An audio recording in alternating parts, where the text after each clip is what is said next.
Okay. Now continuing with the further reactions, the reactivity towards halogens. So again, in general, when the element reacts with the halogens of group 16, they will form their corresponding Halides. Lights. halides. So the halides could be formed in the positive oxidation states. And what are the possible oxidation states associated with group 16? Plus 2, Plus plus two 4, plus plus six. 6. Plus 2, plus 4, and plus 6. So the halides formula, hmm, the halides formula will be EX2, EX4, and EX6. Okay. So introduction part is that only the elements of group 16 react with halogens to form a large number of halides of the formula EX6, EX4, and EX2, where the element could be sulfur, selenium, tellurium. Why not oxygen? Because Because oxygen is oxygen more is more electronegative than fluorine. electronegative. Okay. So with regards to fluorine, With fluorine, it forms a fluoride. With the rest, it forms an oxide. so for oxygen, if we have the fluorine, then it forms OF2, which is named as oxygen difluoride. But for chlorine, it would be written as Cl2O, which is called dichlorine oxide. Okay. और एक चीज, when I talk about oxygen, can it have the higher oxidation states of plus 4 and plus 6 possible? No, because vacant d No, orbital is not there. not there. The moment I'm talking about a second period element, it will not have the higher oxidation states possible due to the absence of vacant d orbitals. Okay. So now let's start the discussion with sulfur.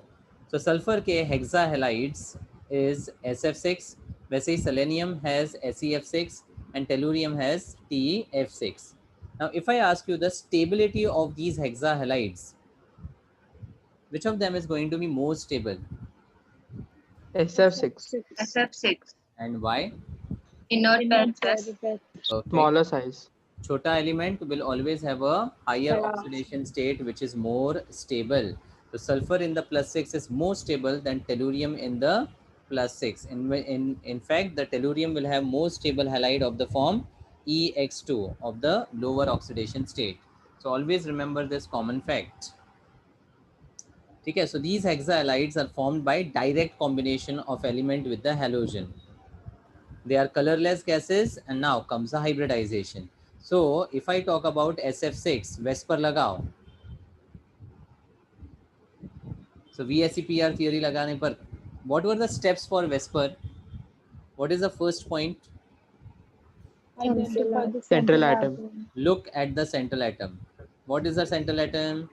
S. S. S. Then ask yourself how many? LPs and BPs. हाँ, 6. पर वो find करने के लिए you need to first ask how many valence electrons do we have? क्या पूछोगे? Valence electrons. So central atom sulfur has 6 valence electrons. अब 6 में से how many are shared? How many are shared? Hello. 6. 6 6. bonding. And nothing is left. So there will be 6 BP. LPs, sorry, BPs and 0 LP. So the total number of orbitals comes out to be 6. With the 6 orbitals, the hybridization on the fingertips, sp3d2. sp3d2, and we'll have a perfect geometry which is Octahedral. nine nine nine. Octahedral. Octahedral. sp3d2 is octahedral. octahedral ना, sp3d में trigonal बाइपिरामिड होता है Deepika. Okay, so hexahalides SF6 has the hybridization sp3d2 and possesses an octahedral structure. And SF6 is exceptionally stable halide for steric resins. तो sulphur के halide में SF6 तो stable है ही, लेकिन हेक्सा हैलाइड में S और F का कॉम्बिनेशन सबसे ज़्यादा स्टेबल हैलाइड बनाता है, because as we move down the halide group, यहाँ पर HCl6 और SBr6 or Si6, these halides are actually non-existent. What would be the reason?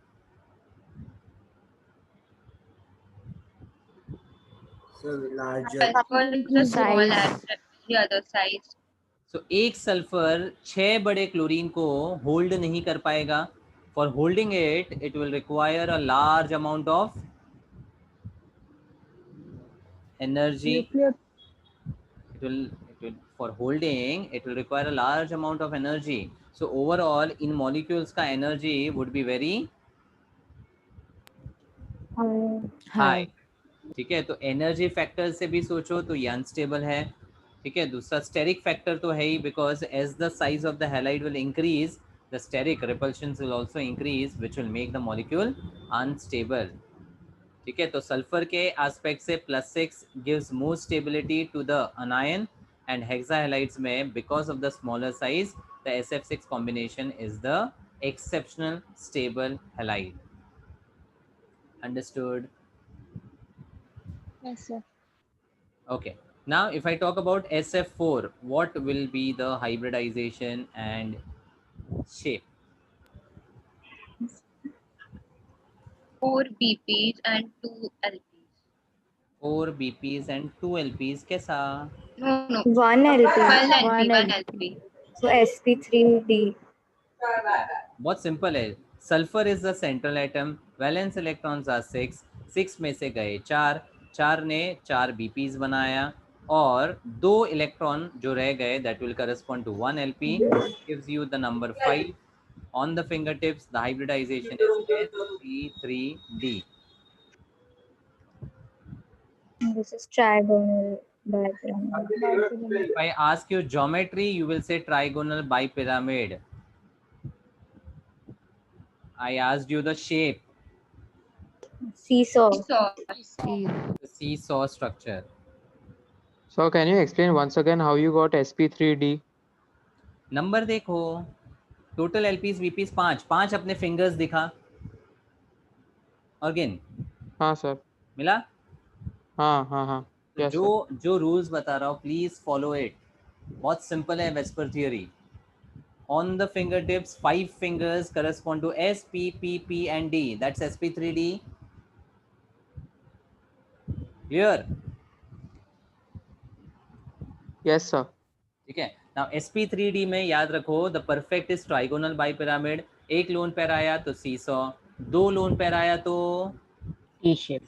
T shape, 3 loan पैर आया तो Planar. प्लेनार नहीं, लीनियर. लीनियर. एक ही सिंगल लाइन में 2 bonds होंगे, सिंगल लाइन में 2 बॉन्ड्स होंगे. ठीक है. अच्छा, अब sp3d में बहुत इंपॉर्टेंट चीज बता रहा हूँ, ध्यान देना. sp3d में we have the central atom like this. 3 of the orbitals are lying in the same plane. One is above and one is below. ठीक है. We are given some names to the bonds in the plane and perpendicular. In the plane, Axial and planar. In the same plane, the bonds are called equatorial plane. equatorial. Perpendicular वाले को बोलते हैं Axial. axial. Long and weaker. हाँ, axial bonds are longer and weaker. Equatorial bonds are shorter and stronger. कहाँ बताया था? Organic. PCl5. Organic में. PCl5. वैसे तो 11th में वेस्पर में बताया ही था, बट PCl5 वापस मैंने डिस्कस किया था ऑर्गेनिक में, when reaction of ROH and PCl5 was discussed. ठीक है. सो PCl5 के केस में जो एक्सियल बॉन्ड्स है वो ब्रेक हो जाते हैं, and the equatorial bonds are difficult to break. That's why we have the reaction of alcohol getting converted to RCl, and the by products were HCl and POCl3. जो 3 Cl है वो नहीं टूटते हैं, ऑक्सीजन के साथ फॉस्फोराइल क्लोराइड बनाते हैं. ओके. Yes sir. अच्छा, what are the angles in the equatorial bonds? 120 degrees. 120 degrees and perpendicular axial वाले का 90 degrees. Okay. तो अब अगर मेरे पास 4 बॉन्ड पेयर है और एक लोन पेयर है, where the lone pair will be preferably present, in the equatorial plane or in the axial? Axial. Wrong. Lone pair उस जगह पे रहेगा जहां पर it will experience minimum repulsion, और मिनिमम रिपल्शन एक्सपीरियंस करने के लिए वो जितना दूर हो उतना अच्छा ना। तो 90 डिग्री पे फेवर करेगा कि 120 डिग्री पे रहना फेवर करेगा? 120. 120. Remember this. Can you repeat? Remember this. So In the case reason? of SF4, reason is simple. In case of SF4, 4 BPs और 1 LPs है, तो आप कहीं पे भी LP को नहीं रख सकते हो। आप कहीं पे भी LP को नहीं रख सकते हो, because the angles between the bonds are different. This axial bond is present at an angle of 90 degree and the equatorial bonds are present at 120 degree. अब हमने क्या पढ़ा था कि रिपल्शन में BP रिपल्शन इज सबसे less, then BP-LP repulsion is higher, and सबसे ज्यादा होता है LP-LP रिपल्शन। बराबर। तो रिपल्शंस को मिनिमाइज करने के लिए the lone pair should be as away as possible. तो अगर आपके पास ऑप्शन है 90 डिग्री पे बिठाने का या 120 डिग्री पे बिठाने का, you will minimize the repulsion by placing at what angle?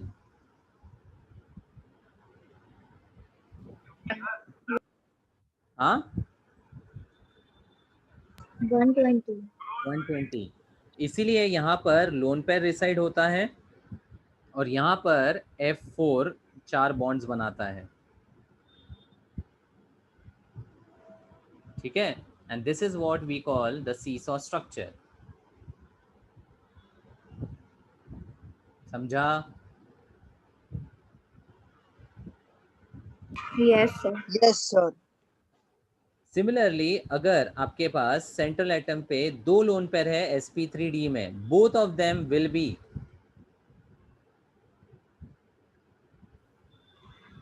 The opposite.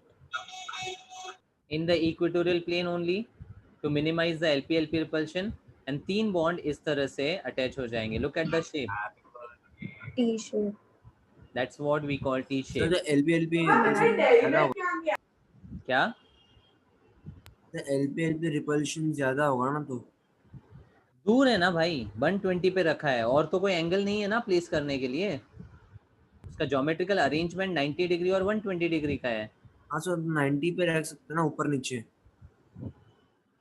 अब 90 पे जब रहेगा तो ये 3 बॉन्ड्स तो 90 डिग्री पे एग्जिस्ट करेंगे ना, ये 2 लोन पेयर दूर हो जाएंगे, but the bond pairs will have a problem ना। Even the LP-BP repulsion should be minimise. तो ओवरऑल आप यहाँ पे LP-BP और LP-LP रिपल्शन दोनों को मिनिमाइज कर सकते हो by placing them at this particular angle. Similarly अगर एक और लोन पेयर आ जाता है तो वो तीनों लोन पेयर इक्वेटोरियल पे एग्जिस्ट करेंगे and the 2 bonds will be lying in the same line, and that's why we call it as linear geometry.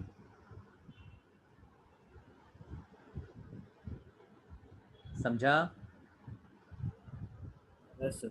तो ये जस्ट मैंने आपको बताया sp3d के तीनों सिनेरियोज एंड लोन पेयर का प्रेजेंस कैसे होता है। That is important with regards to the structure. ये इतना डिटेल में नहीं दिया है, but still you need to remember all this stuff, क्योंकि स्ट्रक्चर किसी का भी पूछा जा सकता है।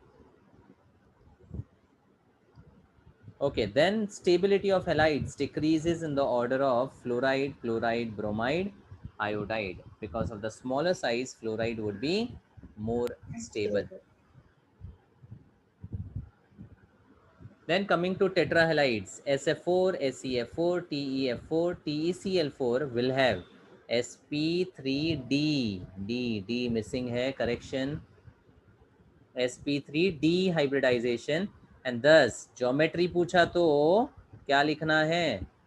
Trigonal bipyramidal. Trigonal bipyramid geometry with one equatorial position occupied by a lone pair. Very important. The lone pair will be in the equatorial position only.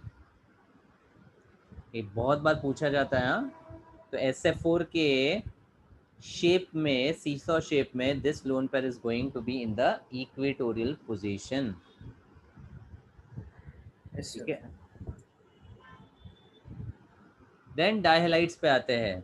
Sulphur का dihalide SCl2, SeCl2, TeCl2. Now इसका hybridisation. Once again think about the VSEPR. Two lone pairs, Central two atom. bottom pairs. 2B. 2BP, 2LP. 2 LP. It's So 2Bp sp3. plus 2Lp. Total 4. Finger tips पे Geometry 4. tetrahedral. sp3 sp3. Geometry tetrahedral, लेकिन shape V shape. V shape. Bent. V shape, bent, angular, all are the names. H2O के जैसा ही हुआ ना. Yeah.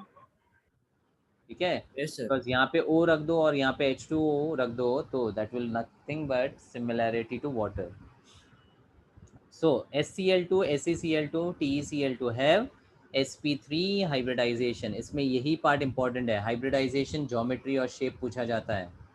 And thus possess tetrahedral geometrical structure with two equatorial positions occupied by lone pairs. That is not required because tetrahedral तो symmetrical structure होता है ना. Yeah. Symmetry में आप कहीं पे भी lone pair रखो, फर्क नहीं पड़ता है. ऐसे एक्चुअल इक्वेटोरियल नहीं आते ना उसमें. नहीं आता है, वो गलत है. Typo error. Okay okay. Yes, sir. Then there are monohalides also possible for the group 16 elements. Monohalides important. And monohalides अपने monomeric state में unstable होते हैं, so they form a dimer to become stable. जैसे AlCl3 ये अपने monomer में unstable है, तो क्या करता है, डाइमराइज होकर Al2Cl6 में एक्चुअली एग्जिस्ट करता है. एक और एग्जांपल दूं तो B2H6. Borane exist as diborane, और दोनों का रीजन सेम है, 6 electron incomplete octet. Same family है ना, रीजन भी तो सेम ही होगा. Boron aluminium group 13, right. Yes sir. तो अब इसके एग्जांपल्स है S2F2, S2Cl2, Se2Cl2 and Se2Br2. Correction. These dimeric halides undergo disproportionation. Very important. MCQ के लिए very important.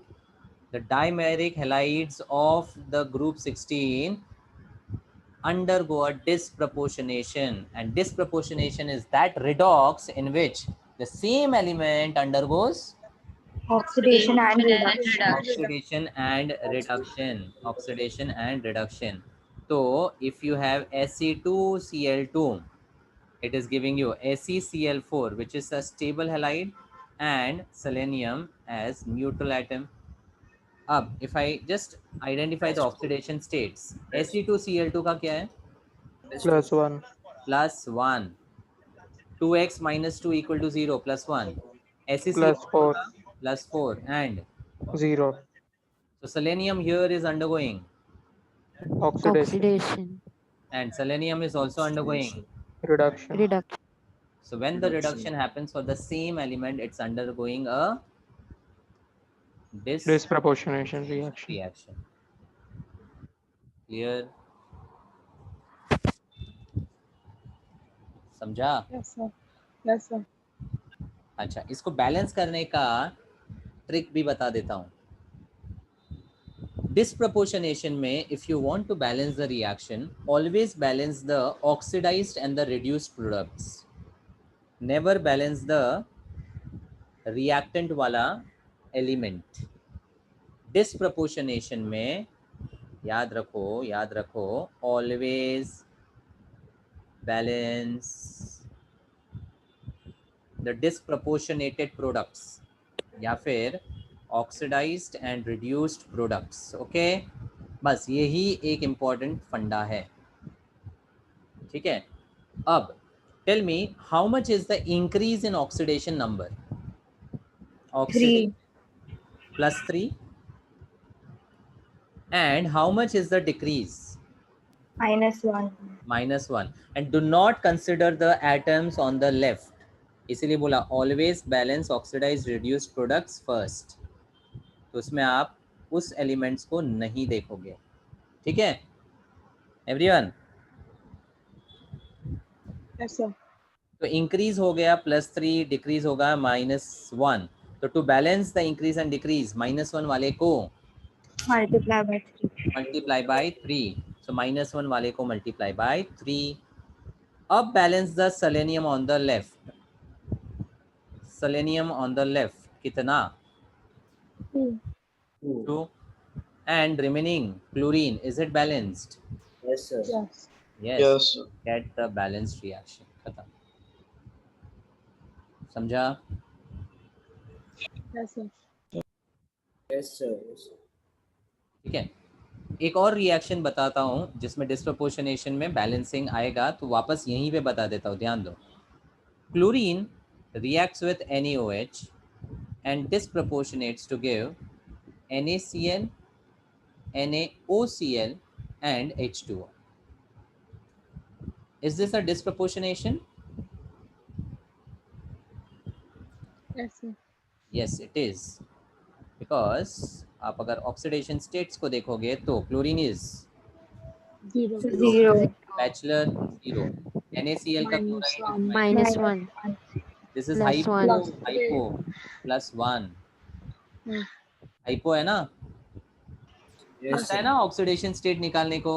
Anyone having any doubt? +1 -2. How is it +1, sir? See, NaOCl. Na has a +1 oxidation state. -2. Oxygen -2. -2. Chlorine का नहीं पता. तो +1 -2 + x equals to 0. क्या आया? X is Oh, yes, sir. Okay. Understood. ठीक है. Now, how much is the increase? Plus 0. 1 + 1. 0 से +1. Increase 1 का है और decrease. -1. -1. -1. Now, if this is already balanced, then you don't have to do anything for the product side, right? Yes, sir. Then immediately balance. Reactant side. React. Reactant का Reactant. chlorine. Is the chlorine balanced? Yes, sir. Yes. Yes, sir. इसका 1 mole. अब Na is balanced over here. तो how many Na are in total present? 2. 2. क्या आ गया? 2. 2. अब hydrogen कितना है? 2. 2. 2. That is a balanced reaction. खत्म. Yes, sir. समझा? Yes. Yes, Yes, sir. sir. Okay. अब आते हैं ग्रुप 17 एलिमेंट्स पे. The halogens of group 17 combine amongst themselves. Now halogen के साथ combine जब होगा, तो जब similar halogens combine होते हैं तो they form a diatomic X2. Yes, sir.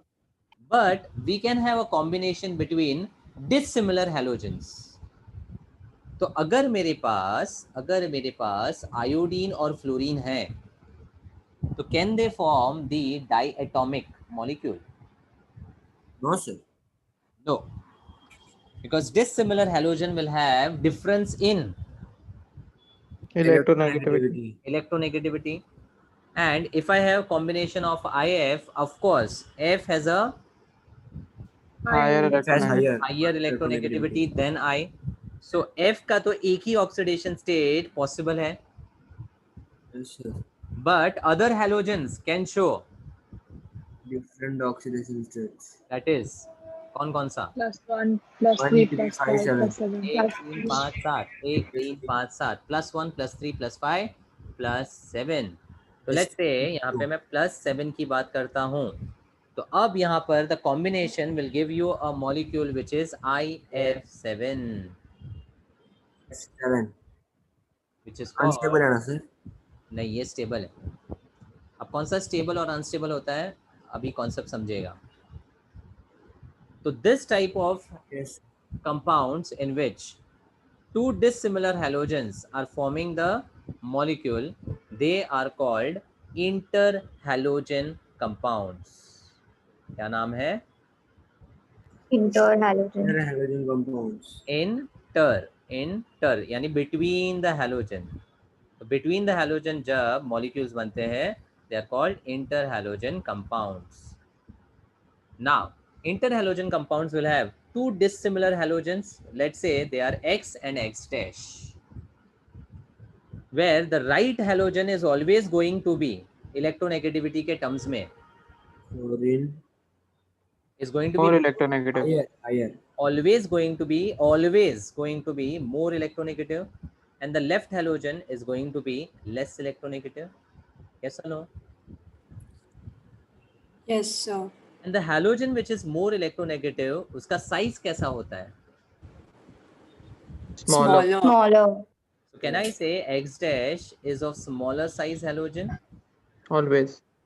Always, yes. And X is of Larger size. X dash is always fluorine, na? It can be a different halogen also.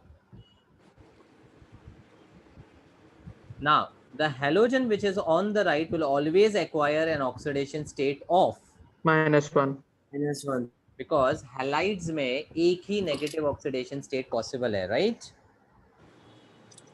Yes, sir. But Yes, sir. this X can acquire an oxidation state of Plus 1, 1 3, plus 5, 3 7. 5 7. Plus 3, 5, plus 7. So how many possible interhalogen compounds can we have? 4. 4.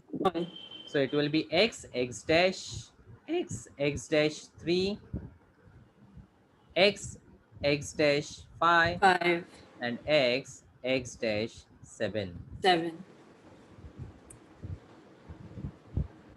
Clear? Yes, sir. Okay. Now, कौन से interhalogen compound stable है?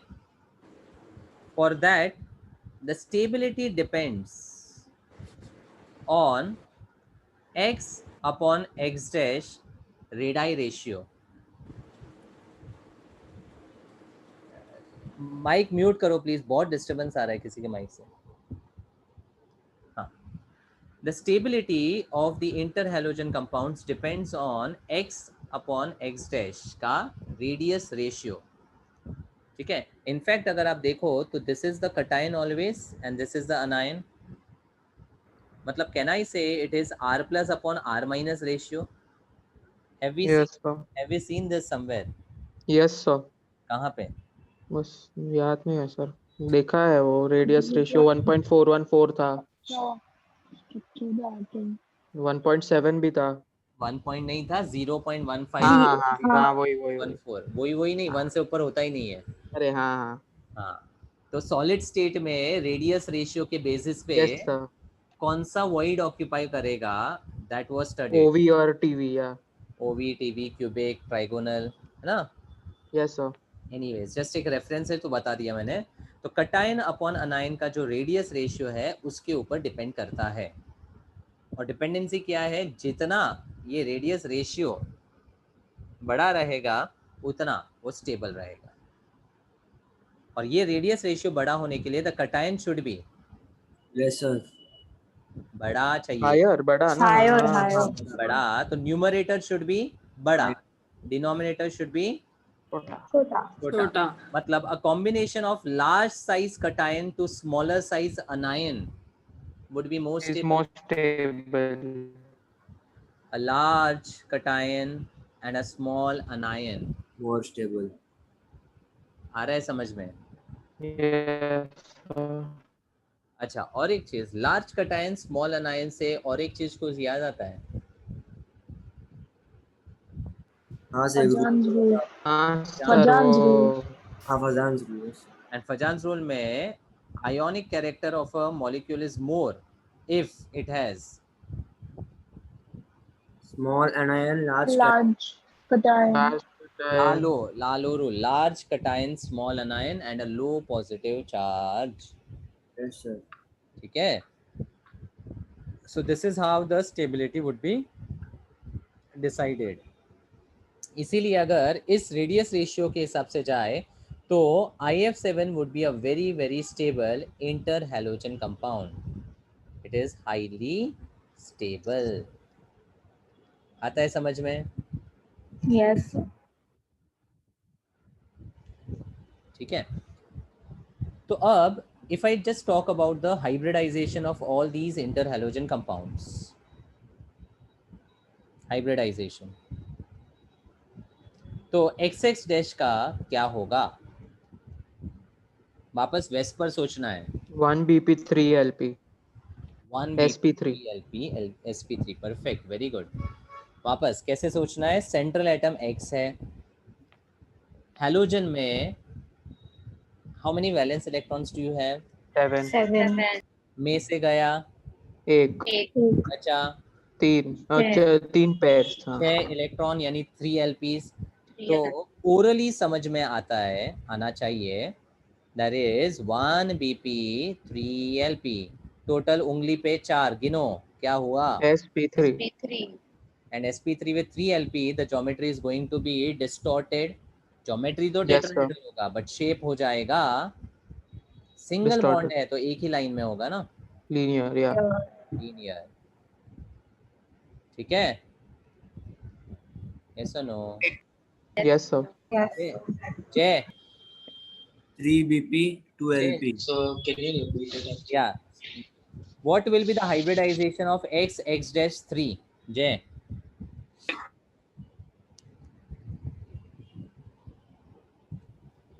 3BP. 3BP, perfect. and how many remaining? 7 में से 3 गए, 4. तो पैर कितना, जोड़ी कितनी? 4LP. नहीं 4 इलेक्ट्रॉन्स ना. अ लोन पेयर इज 2 इलेक्ट्रॉन. तो 4 इलेक्ट्रॉन मतलब हाउ मेनी LPs? गेस कर. 2. 2. Understood? Yes, sir. 7 electron. Oh, yes, I understood. Yeah, I got this. Yeah. 7 minus 3 gone. तो 3 So 3LP 2LP 2 LP. Total हो गए 5 5. Hybridisation on the finger tips sp3D. sp3D. sp3D. and with 2 lone pair the shape is distorted. T shape. नाम है तो directly T shape. अभी बताया shape कैसा दिखेगा. Yes, sir. ठीक है. तीसरा x dash 5. sp3d2 5LP 1BP 5BP 1LP. 5 bond pairs. ये जो है वो आपको बॉन्ड पेयर्स दे रहा है, देखो 1 3 Yeah. 5. Yes, sir.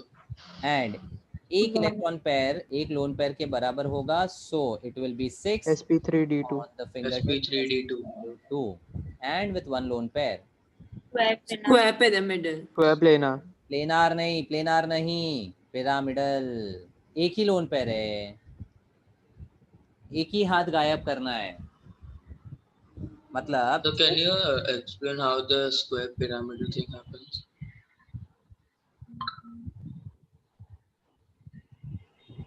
yes, see, when you have A with 6 bonds, the 4 are in the plane, 1 is above, 1 is below. This is called octahedral. क्या बोलते हैं? Octahedral. ठीक है. अब इसमें if I have the lone pair, अब इसमें equatorial और एक्सियल का कॉन्सेप्ट आएगा क्या? Yes, हाँ sir. सर. हाँ There's only आएगा. one. नहीं सर, सब इक्वल ही है. No, so all will be All the Symmetric. bonds are Symmetric, equal. Octahedral is symmetrical structure. तो इसमें मैं यहाँ पे लोन पेयर रखूँ या यहाँ पे, फर्क पड़ने वाला है क्या? Yes, sir. नहीं. तो इसमें लेट से मैं नीचे रख देता हूँ.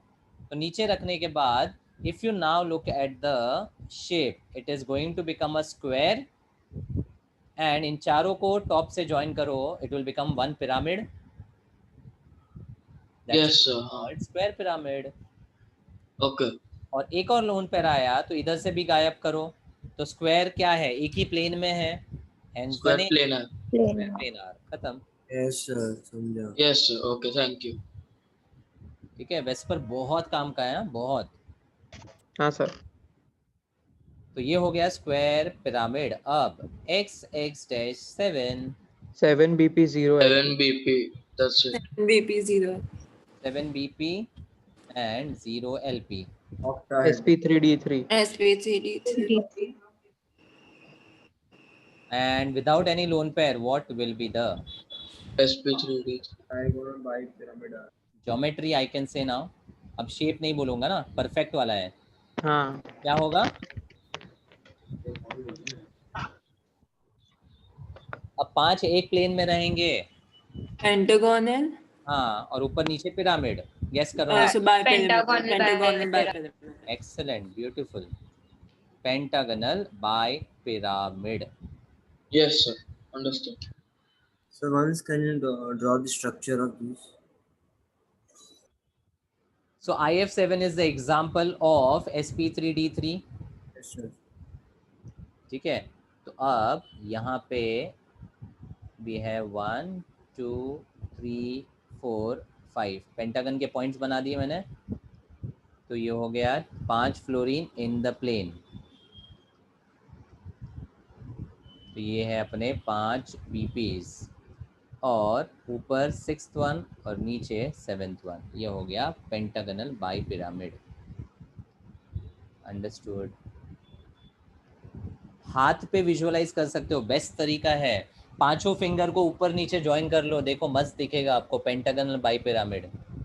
IF7 नजर आएगा सामने साक्षात। आया? हाँ सर, दिख गया वाओ। सर। और एक अगर आता, मतलब if it would have been SP3D4 it would have been hexagonal bipyramid ना? यस, बट आज तक ऐसा कोई मॉलिक्यूल नहीं है जो sp3d4 के फॉर्म में एग्जिस्ट करे। ओ The last hybridization is this only, as per the molecules which are existent till date.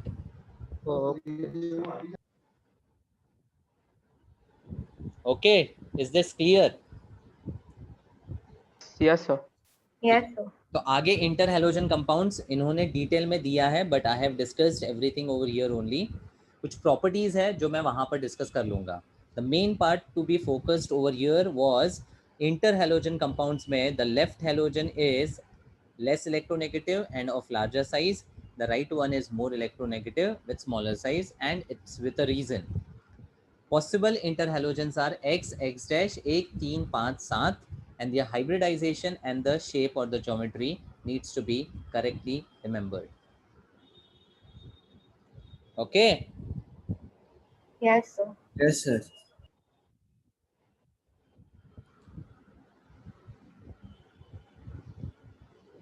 Then we have group 18. Group 18 elements are chemically inert. Krypton and xenon, however, react directly with fluorine to form their fluorides. Very, very important. Ideally, halogens के साथ inert gases का reaction नहीं होना चाहिए, but larger size inert gases जो है, they tend to get polarized when there is a halogen like fluorine or a higher electronegative element like oxygen.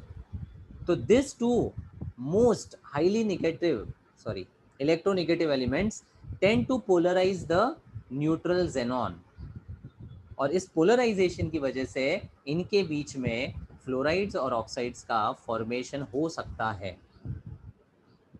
ठीक है, but helium, neon, argon can not have this type of combination possible, because उस case में वो polarisation possible नहीं होता। समझा? ठीक है, तो स्टेटमेंट क्या है? Krypton and xenon however react directly with fluorine to give their fluorides, and xenon के बहुत सारे फ्लोराइड्स एग्जिस्ट करते हैं डायरेक्ट कॉम्बिनेशन से, XeF2, XeF4, XeF6. They are crystalline and colorless which sublime readily at 298 Kelvin. Sublimable compounds होते हैं, and इसमें से फ्लोरीन बहुत इजीली निकल सकता है, इसीलिए they are powerful fluorinating agents. Powerful fluorinating agents. Clear? Yes, sir. Yes, sir. So, चलो quickly So, अभी कुछ है yeah. so because there's such a big element, that's why it can get agitated a little by fluorine. Yeah. See, the Okay. funda is simple. You have a xenon Yes. and fluorine in the vicinity. Now, fluorine in the form of fluoride has a very small charge. Yes, sir. Has a very small size. Because Yes, of the smaller size, the negative charge will be distributed Evenly. this smaller area. Yeah. Yes, sir. मतलब the electron density on the fluoride ion would be very Less. high. High. तो ये क्या करेगा, ये इसके distribution को distort कर देता है और Because distort it's such a big like element. And also with a big positive charge. Yeah. xenon का जो न्यूक्लियर चार्ज होगा वो भी तो काफी बड़ा होगा. So Yes, that sir. is why this high electron dense fluoride tends to attract the nucleus of the xenon, Xenon. and due to Yes. which there is a partial sharing which occurs between the Xe and F, and that's why they can Okay, form sir. fluorides like F2, F4, F6. So because the nucleus of xenon is very positive, like highly positive, Yes, and fluorine is quite negative, that's why they can attract, like share each other. perfect. There's a very high nuclear charge existent on xenon ना. Okay, sir. Yes, sir. ठीक है, और ये ज्यादा electron dense है, तो दोनों चीज फेवरेबल हो जाता है. So not as it doesn't react that much with krypton as much as it does with xenon. If we look at the size, the favorable will be xenon. इसलिए Okay, xenon sir. के बहुत ज्यादा existent compounds हैं. You can't see the krypton compounds given over here. Exactly. That's reason what I'm asking, sir. Reason is this. All right. Yes, sir. Okay. Thank you. Now let's come to the hybridization concept again. Sujal, Yes, sir. XeF2 hybridization. sp3 पहले बोलो BPLP, फिर बोलो hybridization, फिर बोलो shape. Sequence में चाहिए मुझे answer.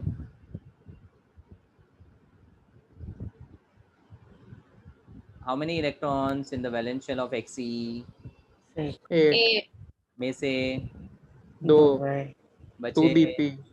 2 3 BP. LPs. 3L, 3LP. SP3D. sp3d, shape. linear, Linear. Linear. है कि नहीं सिंपल? Yes, sir. Sir. परी XeF4 4 BP and 2 LP. sp3d2 and T shape. No Square planar. SP3D2 में T shape आता. हाथ पे करो परी. Sorry, sir. The square planar. Yes. Square planar. Sir पीछे डिस्टरबेंस आ रहा है क्या आपको? हाँ, गॉड नोज विथ माइक. पता नहीं. हाँ सर पीछे आ दिया रहा था. दिया. Okay, XeF6 6 6 BP, 1 LP, 1 LP. 1 LP. SP3D3. sp3d3.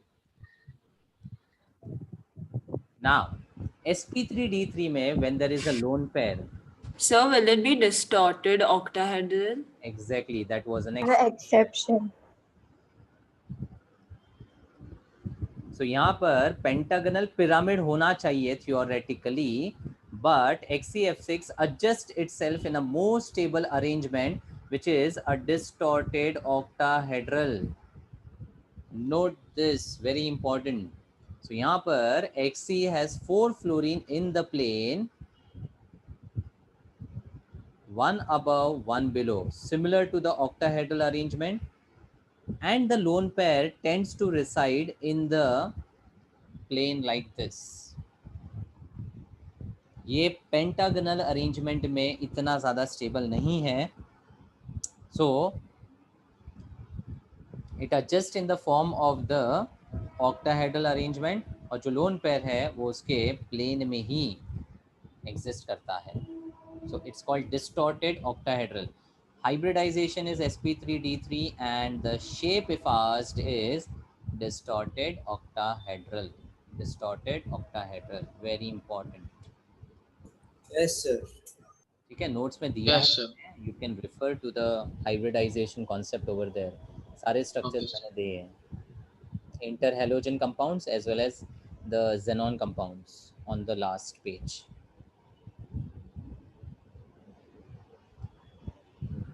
Okay, so after reactivity towards halogens, now we move towards metals. So group 16 react with metals to form the corresponding compounds. जैसे aluminium के साथ when the oxygen reacts it will form its Oxide, oxide. sulfur के साथ sulfide, Sulfide. selenium के साथ selenide. selenide. And balancing could be done in the easy way. कुछ problem नहीं है. चार्ज बैलेंसिंग करना है +3 -2 +2 -2 +2 -2. And tellurium has unusual property of combining with gold to form telluride.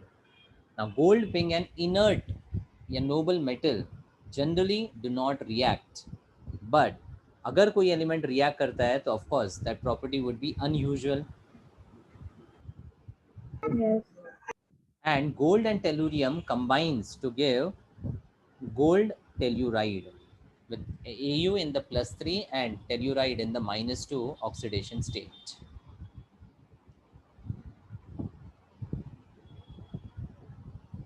Clear? So ये just एक note Yes. याद रखना है. Then group 17. Elements of group 17 react with metals instantly to give their halides. And the well-known halides are NaCl, MgBr2. Ab, coming to this very important part. Ionic character of halides decreases in the order. अगर मैं metal को same रखूँ, let's say अपना group 1, और halides को change करूँ as fluoride, chloride, bromide, iodide. And अगर मुझे क्या compare करना है? Ionic character. तो फिर I will apply which rule? Pajan's Pajan's rule. Pajan's rule. And with Pajan's rule, ionic character is more for Small anion, large cation. sequence में ही बोलो, उल्टा पुल्टा नहीं बोलने का. Large cation, small anion, low positive charge. So cation same, charge same, तो आप सिर्फ क्या देखोगे? Size of Smaller line. So with smaller anion, it has highest ionic character. So fluoride, chloride, bromide, and iodide. Question solved. And the metal halides having metal in their higher oxidation states are more covalent than the ones having metals in lower oxidation state. That's again related to Pajan's Pajan's Pajan's rule. ठीक है, यहाँ पे लो positive charge है, उसके लिए ही तो है. तो अगर आपसे पूछा कि SnCl2 वर्सेस SnCl4, यहाँ मेटल भी सेम, नॉन मेटल भी सेम, फर्क सिर्फ है चार्ज का. With low positive charge, it will be More ionic. and with higher oxidation state, it will be. yes, sir. Morely covalent. covalent. So do you agree with this? SnCl4 is more covalent than SnCl2. Yes. Same will apply for PbCl4 and PbCl2. Antimony के लिए we have +5 oxidation state, तो SbCl5 versus SbCl3 and UF6 versus UF4. अब कोई भी comparison ले लो, the rule remains the same. अच्छा, इससे they can also relate कि melting and boiling point किसका ज़्यादा? Ionic का ज़्यादा होगा. So if SnCl2 is more ionic, it will have a high Boiling. melting and boiling point. Soluble कौन सा होगा? In water, which is more soluble? Ionic, Ionic. one, na, because it's polar. Perfect. So it will also be more soluble. देखो कितनी सारी properties relate की. The lower oxidation state compared with higher means it is more ionic with high melting and boiling point and with more solubility. Everything is related to the Fajans rule. समझा? Yes, sir. Yes, sir. Then group 18, noble metals do not react directly with noble gases do not react directly with metals. That is okay.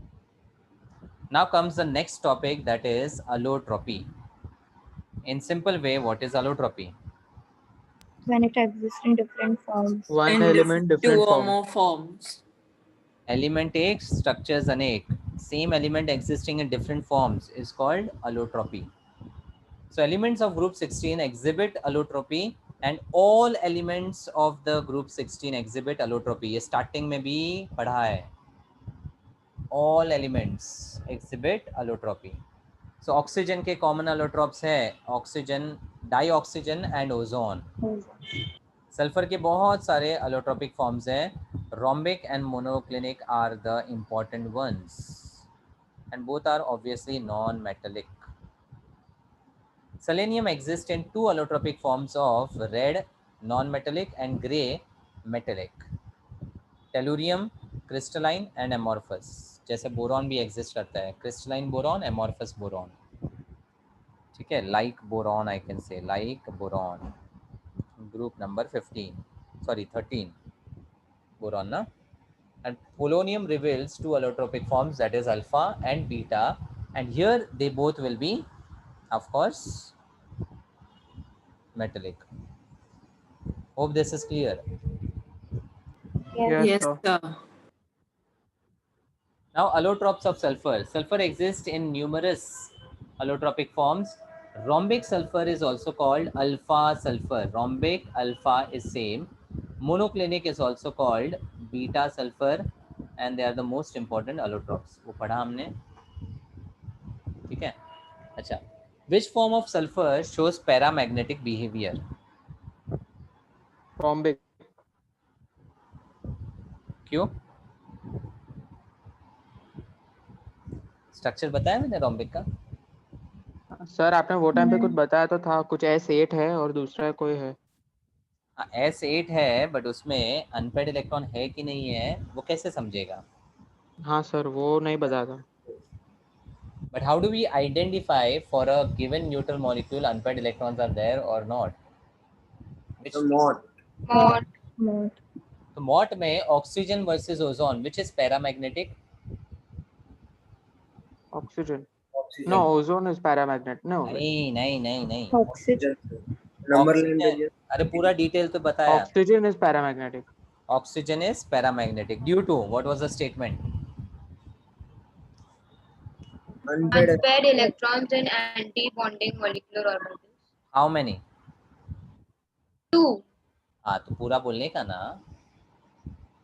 Due to two unpaired electrons in the anti-bonding pi star 2px 2py वाला orbitals. तो जैसे oxygen का O2 paramagnetic है, sulphur का smaller species में S2 भी Paramagnetic. Paramagnetic होता है with the same reason as oxygen O2. Unpaired. So, but it exists as S8 only. Sulfur exists in many forms. S8 is the octahedral form, but smaller species S2 and even S2 and S3 are existent. उसके अलावा S6 भी exist करता है, और ये हम आगे देखेंगे. Yes. तो आपके सिलेबस के लिए ज्यादा इंपॉर्टेंट है रोम्बिक वर्सेस मोनोक्लिनिक की properties.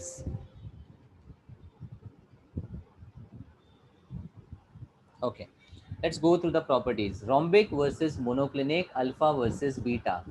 Colour rhombic is pale yellow and monoclinic is bright yellow solid. Pale yellow, bright yellow. Shape is orthorhombic crystals and यहाँ पे needle shaped monoclinic crystals. Now do you understand this?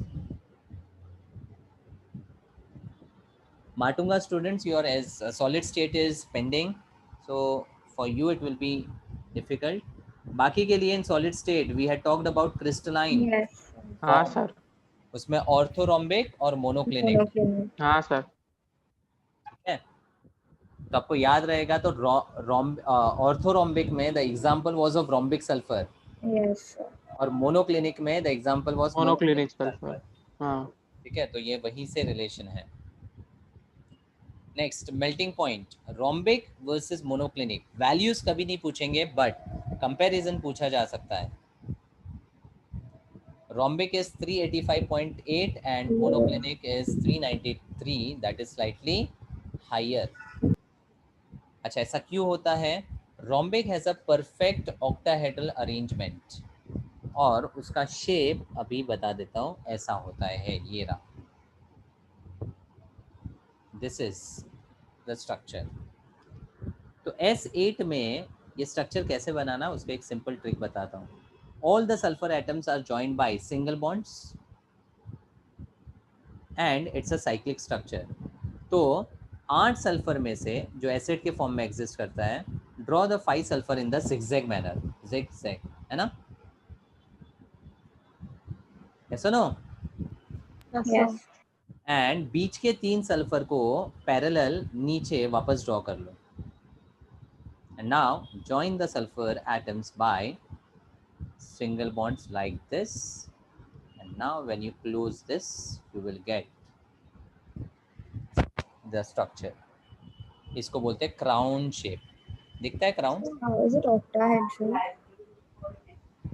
shape? This is in the conformation appearing like this.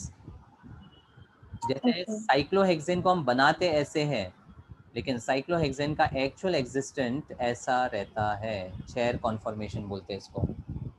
वही चीज यहाँ पे दिखता है। Octahedral is because of the 8 sulphur. Yeah. Yes. Octa यानी 8, है ना? Yes. ठीक है,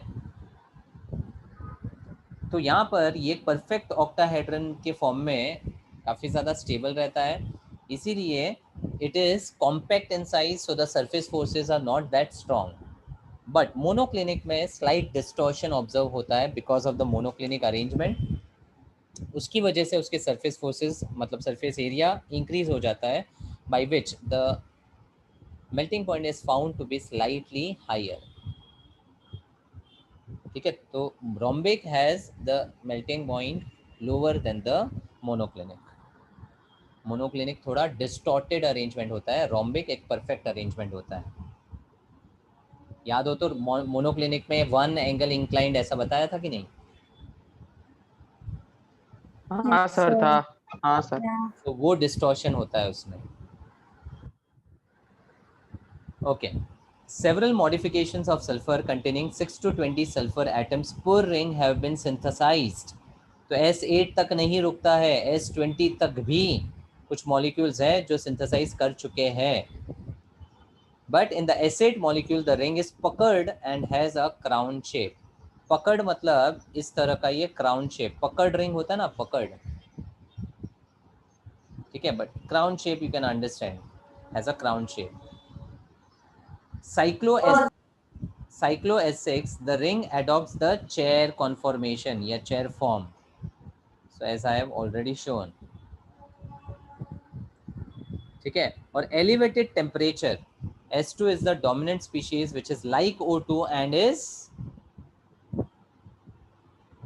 what? पैरामैग्नेटिक। तो S2 और S3 क्यों एग्जिस्ट करते हैं? जो हायर वाले एटॉमिक वाले सल्फर एटम्स हैं, यानी Sn, जहाँ पे 6 to 20 का रेंज हो सकता है, ठीक है, उनको एलिवेट टेम्परेचर पे जब हीट करते हैं तो those bigger molecules can break down into the smaller species like S2, S6 and S3। और उसमें भी S2 ज़्यादा स्टेबल है, इसलिए ज़्यादा डोमिनेंट है। जैसे oxygen is more dominant than ozone because of the stability, वैसे S2 इज मोर डोमिनेंट। समझा? क्लियर? यस और no? So even S6 is called rhombic sulfur only. No, cyclo S6 उसका नाम ही है। This is chair form, cyclohexanes बोलते हैं इसको. Okay, yeah. So only S8 is called rhombic sulfur. Yes. Yeah. Rhombic sulfur is S8, which is octaatomic. Yeah. Okay. So यहाँ पे the point to be noted, the melting point of S rhombic is less than the S monoclinic. ये याद है. अब density, वैसे तो अगर देखा जाए तो दोनों का मोलर मास सेम ही है, because both exist in the form of S8. S8. दोनों ऑक्टा एटॉमिक है, लेकिन फिर भी एक परफेक्ट अरेंजमेंट किसका था? Rhombic. So it will occupy lesser volume or more volume? More volume. कैसा परफेक्ट? Lesser volume. अभी तो बोला है perfect arrangement, less surface area, Mass and will volume. occupy lesser volume. So lesser the volume, density would be Greater. greater. So आप देख सकते हो density rhombic का ज़्यादा है. तो दोनों में रीज़न एक ही अप्लाई किया है मैंने, मेल्टिंग पॉइंट और डेंसिटी का. ओके. Yes. फिर सल्यूबिलिटी, रोम्बिक सल्फर और monoclinic sulphur, are they polar और नॉन पोलर? सिमिलर एटम्स है, नॉन पोलर है, तो पानी में तो डिसॉल्व नहीं होगा. नहीं होगा. So with of course reasons it is insoluble in water, but being non-polar it is soluble in dissolves like. A non-polar compound is able to dissolve in non-polar Non-polar solvent like CS2 CCl4. Okay, दोनों में valid है ये.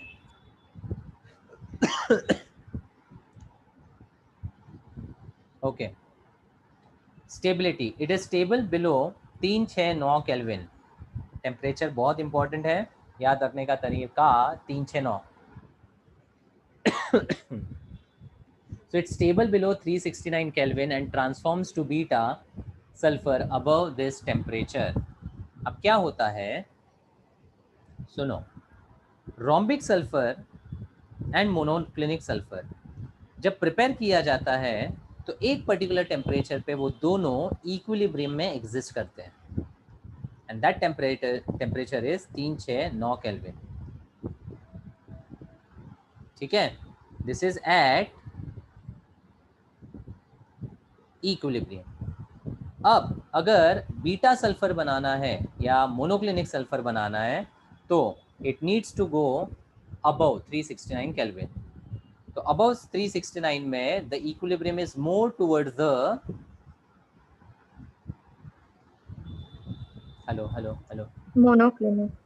Monoclinic sulphur. समझता है? So what is the structure of monoclinic? It is exactly similar, but monoclinic में arrangement जो है वो स्लाइटली इंक्लाइंड हो जाता है. Okay. मैं यहाँ स्ट्रक्चर बता नहीं पाऊंगा, but if you see the crystal arrangement we have seen that monoclinic has one angle distorted. Okay, yeah, sir. ठीक है, तो 369 केल्विन पे अल्फा एंड बीटा दोनों ही एग्जिस्ट करते हैं at equilibrium.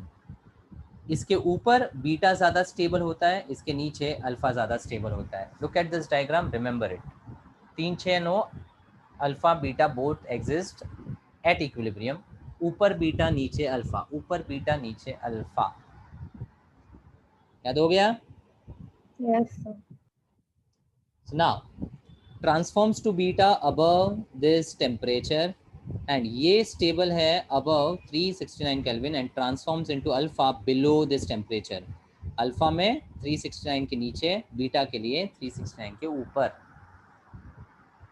Then structure, this is S8 molecules having a puckered ring structure. Even here it's a puckered ring structure, but crystalline arrangement जो है वो डिफर करता है.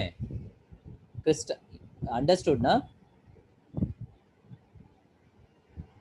crystalline arrangement is different. Just the angle. Just the angle. और उसकी वजह से वो सरफेस एरिया में डिफरेंस आता है और उसकी वजह से ये दोनों प्रॉपर्टीज में डिफरेंस आता है. ठीक है? Yes. तो रीजन याद रखोगे तो ये दोनों कंपैरिजन आपको इजीली याद रहेगा. Density of the rhombic is greater than density of the monoclinic. And then we have the method of preparation. It is prepared by evaporation of roll sulfur in CS2. Roll sulfur is nothing but sulfur का कोई raw material है जिसको evaporate करते हैं CS2 में और acid को prepare किया जाता है. And to prepare the rhombic, you need to have the temperature maintained below 369. Perfect. फिर यहाँ पे rhombic sulfur melted in a dish and cooled till the crust is formed. 2 holes are made in the crust and remaining liquid is poured out to give needle shaped crystals of beta sulfur. तो जो rhombic sulfur है उसको cool किया जाता है. Cool करने पर ऊपर वाला जो पार्ट है ना that solidifies, but the inner part is still in the molten liquid form. तो जब नीडल से उसको पियर्स किया जाता है और बाहर निकाला जाता है तो it gives the needle shaped crystals of the beta sulfur. इसीलिए इसको needle shaped crystals या needle shaped sulfur भी बोलते हैं. समझ में आया? The top layer is in the crystal form, below layer still exists in the molten form. Pierce करने पर जब आप लिक्विड को निकाल देते हो तो उसका जो क्रस्ट बचता है और ब्रेक हो जाने के बाद वो नीडल शेप की तरह दिखता है, पतले पतले से नीडल की तरह दिखता है. That is why they are called needle shaped monoclinic crystals. Understood? Yes, sir. दोनों का बनाने का तरीका वही है, बट लास्ट में जो डिफरेंस है वो ये पियर्सिंग का डिफरेंस है बस. Yes, sir. So this completes the allotropic forms. Okay, I won't start with oxo acids because that's a very long topic and I want to discuss it in detail. So this I'll take in the next session. Till then, keep revising P block elements. Yes, sir. Whatever I have discussed, जितने भी important points बताए हैं वो अच्छे से उसको go through करो. Yes, sir.